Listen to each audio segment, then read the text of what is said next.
Bwana awe nanyi.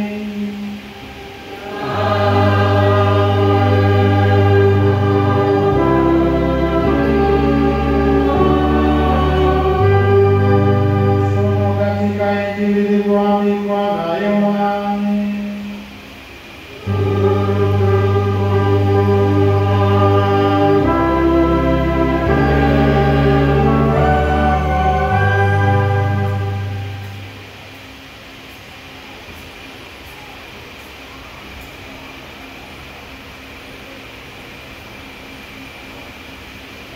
Sura ya 20 aya ya 19 mpaka 23.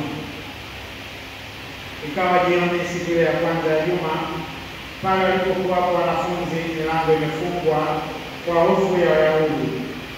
Akaja Yesu akasimama katikati, akawaambia, amani iwe kwenu. Naye akiisha kusema hayo, akawaonyesha mikono yake na ubavu wake. Basi wale wanafunzi wakafurahi walipomwona Bwana. Basi Yesu akawaambia tena, amani iwe kwenu.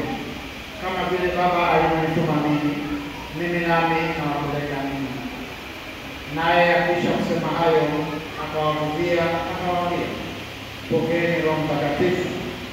Wowote mtakaoondolea dhambi wameondolewa, na wowote mtakaowafungia dhambi wamefungiwa. Neno la Bwana.